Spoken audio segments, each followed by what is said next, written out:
ناظرین، فوج کو سہیل افریدی کی لاش چاہیے۔ یہ شخص قسم اٹھا کر، نماز کی قسم اٹھا کر جناب پیغام دے رہا ہے کہ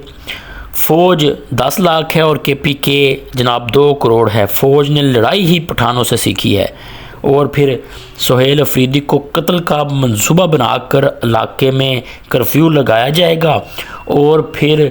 وہاں پر جناب گورنر راج لگا دیا جائے گا، اور اس گورنر راج کی مدت میں کے پی کے سے تمام جو منرلز ہیں سونے سے قیمتی، یہ امریکہ کو بیچ دیے جائیں گے،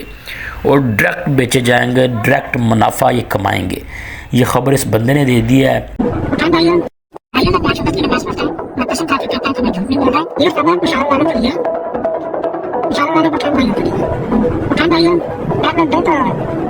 پاکستان کے 10 لاکھ ان کے پاس جہاز نہیں ہے، ٹینک نہیں ہے، ٹوٹل نہیں ہے، لیکن لڑائی انہوں نے آپ سے سیکھی ہے، اپنے نام پہ بھی نہیں آتا جو لڑائی وہاں لڑ سکتے ہیں، جو وہاں لڑ سکتے ہیں، اور دنیا کی کوئی فوج نہیں لڑ سکتی۔ یہ تو سچی بات ہے، یہ تو دنیا میں ہر شخص ہے جی۔ افریدی سہیل افریدی کو ISI آسم لے کے آنا ہے، ISI نے اس میں کچھ کرنا ہے، میں بالکل سچی بات ہے، ان کو اس میں کوئی بات نہیں۔ سہیل افریدی کو مارنے کا پلان بنا، اس کے مارنے کے بعد جو کامے ہوں گے اس میں کفی لگا کے گورنر راج نافذ کیا جائے گا، تاکہ وہاں سے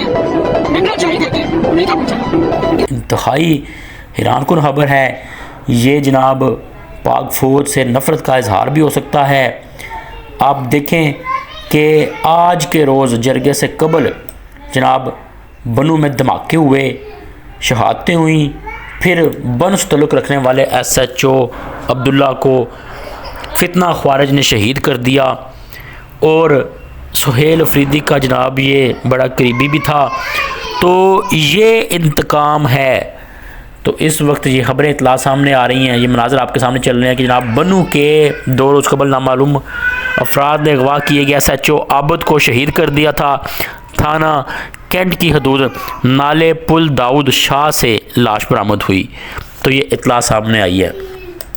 دوسرے نے بتایا جا رہا ہے کہ کچھ ہی دیر میں صوبائی خیبر پختونخوا جرگے ہونے جا رہے تھے۔ تصویری مناظر آپ کے سامنے اسکرین پر چل رہے ہیں۔ شندانہ گلزار، جنید اکبر، اسد کیسر اور باقی رہنما جو مختلف قبائل کے لوگ ہیں وہ اس جرگے میں شامل ہونے کے لیے خیبر پختونخوا اسمبلی پہنچے تھے، مگر جرگہ شروع ہونے سے پہلے ہی دوستو سہیل افریدی کو کچھ دھمکیاں ملنا شروع ہو چکی ہیں۔ اس وقت حالات ایک دم سے ایسے بن گئے کہ وہاں دھماکے شروع ہو چکے، پاکستان کے مختلف شہروں میں دھماکے ہو گئے، یعنی کھیل اب شروع ہو چکا ہے، اور آپریشن رکیں گے نہیں۔ یہاں اوریا مقبول جان ہاں ایک ٹویٹ بھی سامنے آیا کہ بہت خطرات ہیں، یعنی کہ سہیل افریدی کو بھی ہیں۔ انہوں نے کہا کہ ظالموں کے سامنے جھک جانے والوں کے لیے قرآن کی آیت میں جہنم کو خوشخبری سنائی گئی ہے۔ انہوں نے کہا کہ حضرت محمد نے ارشاد فرمایا ہے کہ جو شخص ظالم کے ساتھ چلے گا چلے بھی تاکہ اسے تقویت پہنچائے، حالانکہ وہ جانتا ہے کہ وہ ظالم ہے، ایسے شخص کا اسلام سے اخراج ہو جاتا ہے، یعنی صرف اس لیے ظالم کا ساتھ دینا کہ اس سے فائدہ ہو جائے یا کسی خوف کی وجہ سے ساتھ دینا، تو دونوں صورتوں میں وہ بندہ اسلام سے خارج ہے۔ آج ہم دیکھ رہے ہیں کہ ہمارے لوگ خوف کے مارے خاموش ہیں، ہماری عدلیہ خاموش ہے، ہمارے حکمران خاموش ہیں، نچلے طبقے